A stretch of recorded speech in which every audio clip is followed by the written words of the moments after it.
안녕하십니까. 이병기 목사입니다. 지금부터 성주 산정교회 9월 첫 번째 주일 온라인 예배 말씀 부분만 편집해서 방송하도록 하겠습니다. 말씀 나눌 내용의 제목은 교활한 야곱이 택함을 받은 이유는 무엇인가요? 이렇게 정했고요. 오래전에 한번 다뤘던 주제인데요. 제가 예전에 준비했던 거 상관없이 또 새롭게 준비했습니다. 본문의 말씀은 창세기 27장 28절에서 29절로 하나님은 하늘의 이슬과 땅의 기름짐이며 풍성한 곡식과 포도주를 내게 주시기를 원하노라.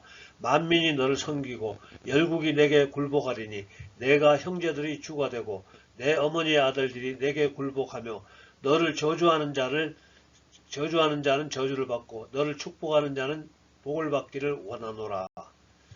자, 오늘 이 말씀은 이삭이 죽기 전에 마지막으로 자기의 장자에게 한 번 주는 축복의 말씀인데요.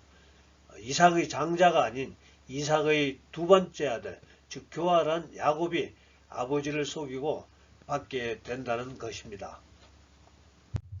기원전 2000년경, 지금으로부터 4000년 정도 됩니다. 아브라함이라는 사람이 있었고요. 아브라함에게는 이삭이라는 아들이 있었습니다.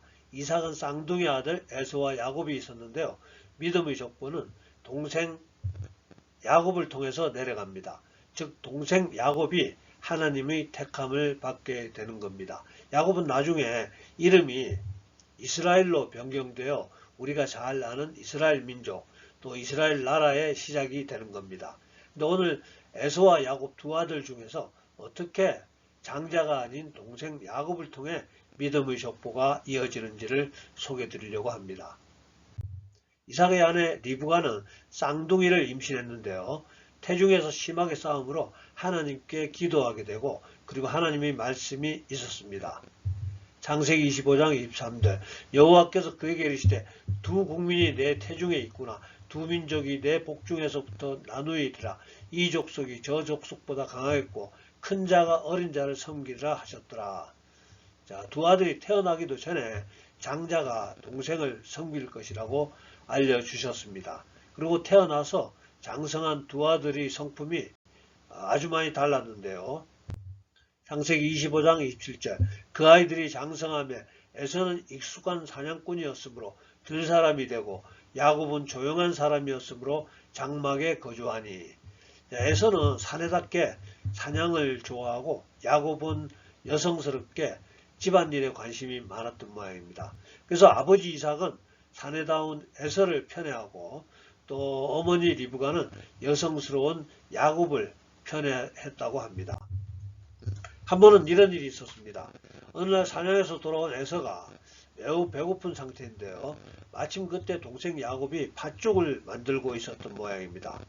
형 에서가 동생에게 팥죽을 좀 달라고 했더니 창세기 25장 31절에서 32절 야곱이 이르되 형의 장자의 명분을 오늘 내게 팔라. 에서가 이르되 내가 죽게 되었으니 이 장자의 명분이 내게 무엇이 유익하리요. 자, 이렇게 에서가 장자의 명분을 동생에게 팔고 팥죽을 얻어먹게 됩니다. 매우 중요한 에피소드인데요. 이것을 기록한 창세기의 저자는 창세기 25장 34절 야곱이 떡과 팥죽을 에서에게 주며 에서가 먹으며 마시고 일어나 갔으니 에서가 장자의 명분을 가볍게 여김이었더라. 장자의 여김을 가볍게 여김이었더라. 여기까지 보면 에서는 참 특이한 성품인 것 같습니다. 사나이다운 청년이라면 여자다운 동생을 두들겨 패고 그냥 팥죽 뺏어 먹으면 될 것 같은데요. 동생이 말 같지도 않은 그 제안에 쿨하게 알았다고 하며 팥죽을 얻어먹게 됩니다. 어쩌면 장자의 명분이 뭔지 몰랐던 모양이에요. 2000년 후에 신약성경 히브리서 기자도 히브리서 12장 16절에서 17절 음행하는 자와 혹 한 그릇 음식을 위하여 장자의 명분을 판 에서와 같이 망령된 자가 없도록 살피라. 너희가 아는 바와 같이 그가 그 후에 축복을 이어받으려고 눈물을 흘리며 구하되 버림바가 되어 회개할 기회를 얻지 못하였느니라. 성경은 이렇게 장자의 명분을 판 것을 음행하는 자 정도로 나쁘게 보고 있고요. 망령된 자라고 일컬었습니다. 시간이 많이 지나고 아버지 이삭이 나이 많아 눈이 보이지 않게 되자 자기가 편애하는 장자만 부릅니다. 창세기 27장 1절. 이삭이 나이가 많아 눈이 어두워 잘 보지 못하더니 맏아들 에서를 불러 이르되 내 아들아 하며 그가 이르되 내가 여기 있나이다 하니. 아버지 이삭이 에서에게 자기가 죽기 전에 마지막으로 장자의 축복을 하려고 하니까 너는 산에 가서 아비가 좋아하는 짐승을 잡아다가 요리해서 가져오라고 지시합니다. 그런데 이삭의 아내 리브가가 그 소리를 엿듣고 자기가 편애하는 야곱을 불러서 같이 계략을 꾸밉니다. 즉 동생 야곱에게 형의 옷을 입히고 팔에 털이 많은 에서처럼 보이려고 염소 새끼 가죽을 팔과 목에 감고 엄마 리브가가 만든 염소 요리를 가지고 아버지에게 들어가게 합니다. 그러자 나이 많아 눈이 멀고 볼 수 없는 아버지 이삭은 야곱이 가져온 염소 요리를 먹고 야곱을 장자 에서로 착각하고 마지막 축복을 하게 됩니다. 본문의 말씀이죠. 하나님은 하늘의 이슬과 땅의 기름짐이며 풍성한 곡식과 포도주를 내게 주시기를 원하노라. 만민이 너를 섬기고 열국이 내게 굴복하리니 내가 형제들이 주가 되고 내 어머니의 아들들이 내게 굴복하며 너를 저주하는 자는 저주를 받고 너를 축복하는 자는 복을 받기를 원하노라. 이렇게 야곱이 아버지의 축복을 받고 방을 나가자 그제서야 사냥 나갔던 형 에서가 들어옵니다. 그리고 모든 상황을 알게 된 에서가 통곡하죠. 창세기 27장 34절에서 35절. 에서가 그의 아버지의 말을 듣고 소리내어 울며 아버지에게 이르되 내 아버지여 내게 축복하소서 내게도 그리하소서. 이삭이 이르되 내 아우가 와서 속여 내 복을 빼앗았도다. 이렇게 하면서 아버지 야곱은 냉정하게 더 이상의 축복을 에서에게 주지 않습니다. 제가 아버지 야곱이라면 에서에게도 더 큰 축복을 한번 해주면 될 것 같은데요. 옛날 사람들은 마지막 축복은 한 번만 할 수 있는 줄 알았나 봅니다. 아무튼 이렇게 아버지의 마지막 축복을 빼앗긴 에서는 일을 가게 되는데요. 그리고 그들의 엄마 리브가는 눈치를 채고 야곱을 자기 친정, 즉 야곱의 외삼촌 집으로 도망 보냅니다. 자, 그러면은 형이 누려야 할 장자의 명분과 아버지의 마지막 축복을 속여 빼앗은 야곱은 그 후에 어떻게 되었을까요? 야곱은 형을 피해 달아났던 그 외삼촌 집에서 20년간 노예와 같은 고단한 삶을 살게 됩니다. 야곱이 외삼촌 집에서 고단하게 살다가 결국은 도망을 나와서 다시 고향으로 돌아가던 중에 그를 추격하던 그 외삼촌에게 붙잡혀서 항의하는 장면입니다. 아니 외삼촌 한번 생각해 보세요. 제가 그동안 얼마나 열심히 외삼촌 가족을 돌보며 가축들을 돌보며 또 외삼촌을 섬겼는지 아시잖아요.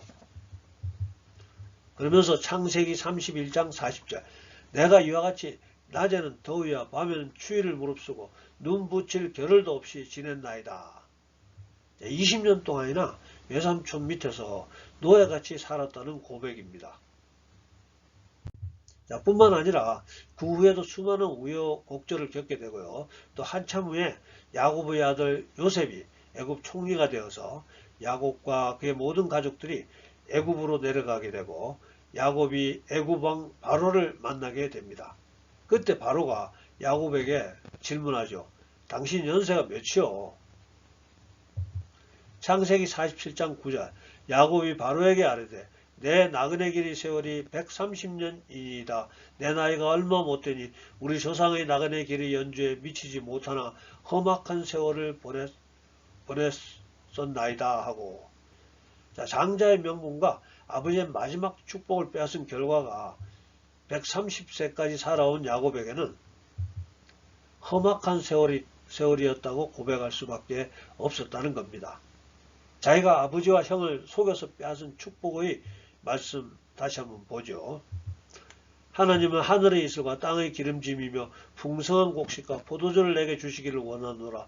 만민이 너를 섬기고 열국이 내게 굴복하리니 내가 형제들이 주가 되고 내 어머니의 아들들이 내게 굴복하며 너를 저주하는 자는 저주를 받고 너를 축복하는 자는 복을 받기를 원하노라.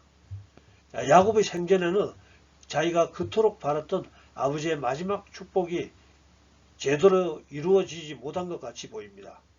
130년이나 험악한 세월을 보내고 또 마지막 말년을 이국 땅 애굽에서 살다가 그곳에서 죽게 됩니다. 그러나 야곱이 죽고 나서 이 야곱, 즉 이스라엘의 후손들 이야기가 바로 성경의 출애굽이고, 그리고 계속되는 성경의 이야기에서 다윗 왕이 있고요, 또 솔로몬이 있고요, 그리고 한참 후에 예수님까지 이어지는 성경의 이야기가 되는 겁니다. 그리고 지금 중동의 강자로 부각되고 있는 바로 그 이스라엘인 것입니다. 그렇다면 장자의 명분과 아버지의 마지막 축복을 빼앗긴 에서는 어떻게 되었을까요? 성경에서 에서가 어떻게 살았다라는 자세한 기록은 없다는 것을 생각해서 짐작해 보면, 동생 야곱이 외삼촌 집으로 도망가서 눈 붙일 겨를도 없이 노예 같은 삶을 살고 있을 때 형 에서는 부모 집에서 부모 잘 모시고 장자로서 행복하게 잘 살고 있었을 것으로 추정됩니다. 그리고 20년 후에 야곱이 죽도록 고생만 하다가 고향으로 귀향하면서 형제가 극적으로 만나게 되는데요. 화해를 하고 또 나중에 아버지 이삭이 죽게 되자 형 에사가 당당히 고향을 떠나게 됩니다. 창세기 36장 6절에서 7절. 에서가 자기 아내들과 자기 자녀들과 자기 집의 모든 사람과 자기의 가축과 자기의 모든 짐승과 자기가 가나안 땅에서 모은 모든 재물을 이끌고 그의 동생 야곱을 떠나 다른 곳으로 갔으니 그 두 사람의 소유가 풍부하여 함께 거주할 수 없음이러라. 그들이 거주하는 땅이 그들이 가축으로 말미암아 그들을 용납할 수 없었더라. 자, 그러니까 에서와 야곱 모두 다 소유가 풍부했다고 기록하고 있습니다. 이후에서는 에서의 후손들은 동생 야곱이 살고 있는 가나안 남쪽 세일산을 중심으로 왕국을 유지하거나 아니면 또 자기들의 종족을 유지해 나가다가 기원 후 70년경 예루살렘이 멸망할 때 유대인들과 같이 멸망해서 이후 역사에서 완전히 사라지게 됩니다. 첫 번째 질문입니다. 그렇다면 장자의 명분을 가지고 아버지의 마지막 축복을 받는다는 것은 무슨 의미가 있었습니까? 자, 왜 이런 질문을 하게 되냐면요. 장자의 명분과 마지막 축복을 빼앗은 야곱과 그것을 빼앗긴 에서의 삶이 어떻게 다른가? 이런 질문이죠. 오히려 장자의 명분과 축복을 빼앗은 야곱이 빼앗긴 에서보다 더 힘든 인생을 산 게 아닌지 모르겠습니다. 그렇습니다. 장자의 명분과 축복은 우리가 이 세상에서 누리는 평안과 행복에 초점이 있는 것이 아닌 것 같습니다.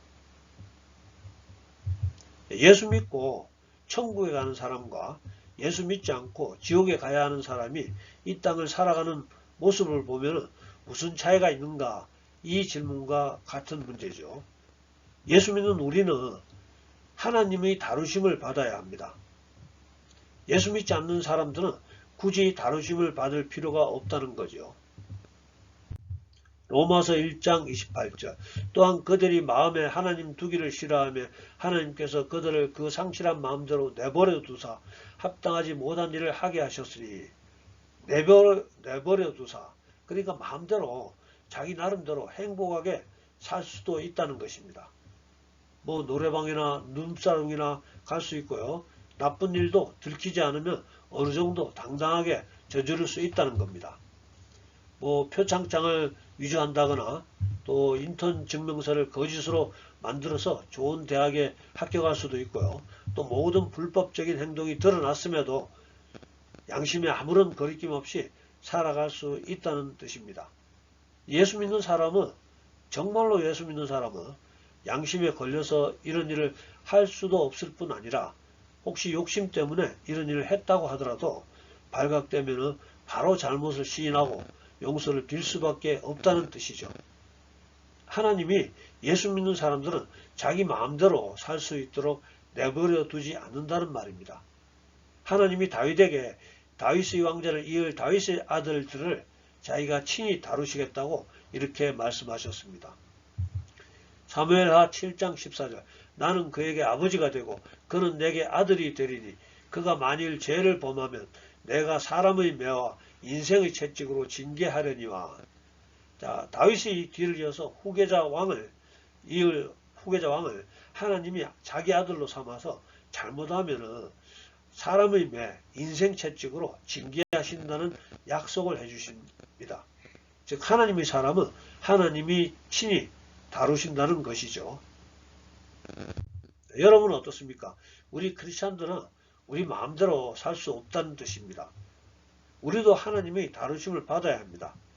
신명기 8장 15절에서 16절 너를 인도하여 그 광대하고 위험한 광야 곧 불뱀과 정갈이 있고 물이 없는 건조한 땅을 지나게 하셨으며 또 너를 위하여 단단한 반석에서 물을 내셨으며 내 조상들도 알지 못하던 만나를 광야에서 내게 먹이셨나니 이는 다 너를 낮추시며 너를 시험하사 마침내 내게 복을 주려 하심이었느니라. 자, 이스라엘 백성들이 마침내 복을 받기 위해서 위험한 광야, 불뱀과 정갈에 있는 사막과 광야를 통과해야 했던 것입니다. 마침내 복을 받기 위해서요. 마침내 복을 받게 되는 그 복은 우리에게는 우리의 영원한 본향 천국이 있죠. 출애굽 때 이스라엘 백성들에게는 마침내 받게 되는 그 복이 가나안 땅이었습니다. 야곱이 속여 빼앗은 장자의 명분과 아버지의 축복은 그의 후손들이 하나님의 백성으로서 남아 성경의 역사를 만들어가고 또 그 계보를 통해서 하나님이 인간의 몸을 가지고 이 땅에 내려오시게 되는 축복이었던 것입니다. 두 번째 질문입니다. 왜 교활한 야곱이 하나님의 택함을 받아 성경의 계보를 이어가도록 하십니까? 자, 첫 번째 대답으로는 하나님의 완전한 주권입니다. 로마서 9장 20절에서 21절 이 사람아 내가 누구에게 감히 하나님께 반문하느냐 지음을 받은 물건이 지은 자에게 어찌 나를 이같이 만들었느냐 말하겠느냐 토기장이가 진흙 한 덩이로 하나는 귀 있을 그릇을 하나는 천이 있을 그릇을 만들 권한이 없느냐. 자, 하나님의 주권에 대해서는 우리는 왈가왈부할 수 없죠. 오히려 우리가 하나님의 주권을 이해해야 된다고 했습니다. 어떤 분들이 이렇게 항의합니다. 하나님이 왜 이스라엘 백성을 택하고 축복하셨나요? 왜 우리 한민족을 택하시고 축복하지 않았나요? 이렇게 질문합니다. 그냥 하나님이 택하심입니다. 하나님이 주권입니다. 저도 약간의 주권이 있습니다. 누가 저에게 이렇게 질문할 수 있습니다. 당신은 왜 육군사관학교에 가지 해군사관학교에 갔었느냐고요. 저는 해군이 좋았습니다. 제 주권입니다. 나중에 하나님이 야곱의 후손들을 택하신 이유에 대해 출애굽한 이스라엘 백성들에게 이렇게 설명하십니다. 신명기 7장 6절에서 8절 너는 여호와 내 하나님의 성민이라 내 하나님 여호와께서 지상 만민 중에서 너를 자기 지ገብ의 백성으로 택하셨나니 여호와께서 너희를 기뻐하시고 너희를 택하시면 너희가 다른 민족보다 수요가 많기 때문이 아니니라. 너희는 오히려 모든 민족 중에 가장 적으니라. 여호와께서 다만 너희를 사랑하심으로 말미암아 너희를 사랑하심으로 택하였다고 말씀하십니다. 수요가 많아서 아니고요. 착해서 아니고요. 그냥 사랑했다는 겁니다. 하나님이 주권이죠. 신약의 사도 바울도 로마서 9장 13절에서 15절 기록된 바 내가 야곱은 사랑하고 에서는 미워하였다 하심과 같으니라. 그런즉 우리가 무슨 말을 하리요? 하나님께 불의가 있느냐? 그럴 수 없느니라. 모세에게 이르시되 내가 긍휼히 여길 자를 긍휼히 여기고 불쌍히 여길 자를 불쌍히 여기리라 하셨으니 하나님이 절대 주권을 강조하고 있습니다. 자, 지금까지는 하나님의 주권에 의해서 누구든지 택할 수 있었다는 것을 소개했는데요. 추가로 또 하나님이 필요한 사람을 택하시는 원리 중 하나를 또 소개합니다.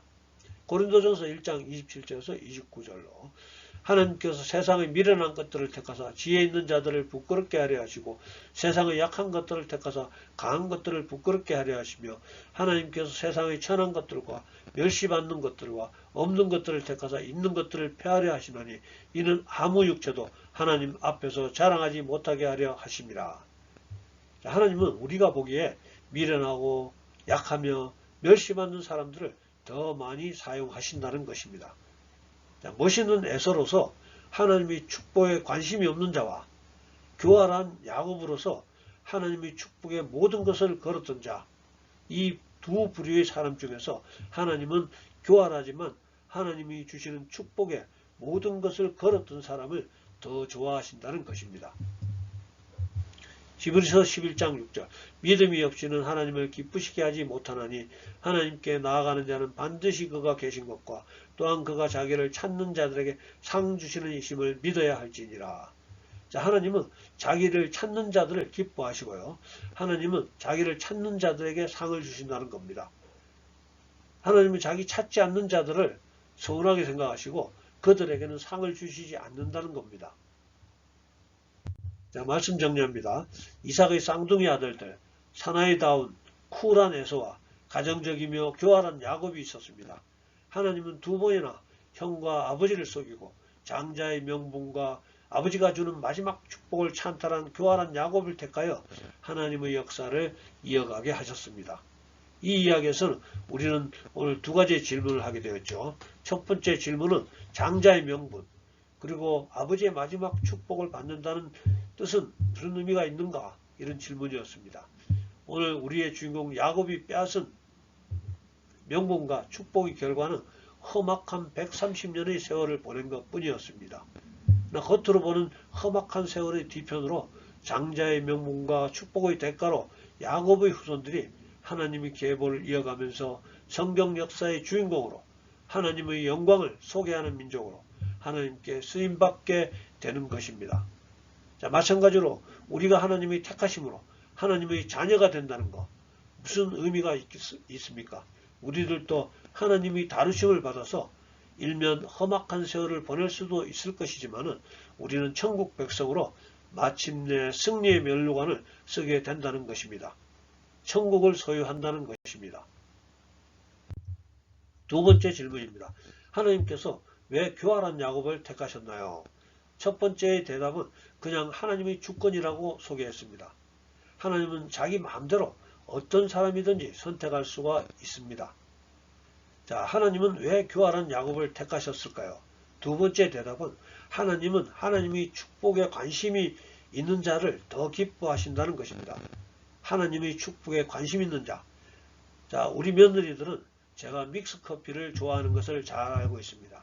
그래서 제가 식사를 마치면 믹스커피를 만들어줍니다. 원두커피가 아니고요. 우리가 하나님이 기뻐하시는 것이 무엇인지 배우고 또 그렇게 대접해 드려야 할 것 같습니다. 하나님은 자기를 찾는 자들을 기뻐하신다는 것을 우리는 알게 되었습니다. 근데 에서는 하나님의 축복에 무관심했었고 야곱은 하나님의 축복에 목숨을 걸었습니다. 하나님은 야곱이 교활하든지 비열하든지 무관하게 자기를 찾는 야곱을 택하셨습니다. 대신 하나님은 자기가 택한 자를 다루심을 통해서 축복의 그릇으로 빚어 가신다는 것이죠. 즉 교활했던 야곱을 너그럽고 겸손한 성품으로 변화시켜서 축복을 담는 그릇으로 변화시킨다는 이야기입니다. 그리고 마침내 자기가 택한 교활했던 야곱의 후손들을 통해서 하나님의 역사를 이루어가게 하신다는 것입니다. 마침내 교활했던 야곱의 계보를 통해서 하나님이 인간의 육체를 가지고 이 땅에 오시고요.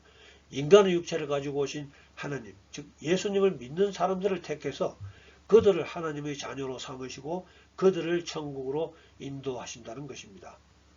자, 오늘 예배에 참석한 우리 모두 오늘 이 말씀 듣게 되시는 모든 분들 하나님을 찾으시고 하나님이 주시는 축복을 구하시고 또 받으시고 누리는 멋진 신앙생활 이어가실 수 있기를 예수님 이름으로 축복합니다. 기도하겠습니다. 사랑과 풍성하신 아버지 하나님, 오늘도 사랑하는 주의 자녀들 택하시고 부르시고 또 함께 예배드릴 수 있게 하심을 감사드립니다. 오늘 우리는 말씀을 통해서 교활했던 야곱이 택함을 받고도 험악한 일평생을 살았던 것을 알게 되었습니다. 그렇지만 그의 후손들로 성경의 역사가 이어지고 또 하나님의 택함을 받은 민족으로 세계 역사에 쓰임받고 있음을 보게 되었습니다. 오늘 하나님의 택함을 받아 함께 예배하며 말씀 듣는 우리들도 예수님을 믿는다는 것 때문에 쉽지 않은 인생 여정 살아가야 할지 모르지만 우리의 남은 일생 하나님 나라를 위해서 조금이나마 쓰임받을 수 있고 또 죽어서 천국 백성으로 살아갈 수 있도록 주님 강한 손으로 붙잡아 주시고 인도하여 주시옵소서. 또한 성령으로 기름 부어 주셔서 성령의 능력으로 우리에게 도전해오는 모든 어려움을 잘 극복해서 마침내 승리자의 삶을 살았다고 하나님께 칭찬받을 수 있도록 주님 축복해 주시옵소서. 지금은 우리 구주 예수님의 은혜와 아버지 하나님의 극진하신 사랑과 성령님의 감동, 감화, 교통하심이 오늘 예배에 참석한 우리 모두에게 또 우리들의 가정과 일터와 섬기는 교회 위에 지금부터 영원토록 함께 주시옵기를 간절히 축원하옵나이다. 아멘. 네, 감사합니다. 할렐루야. 네, 다음 주에 뵙겠습니다.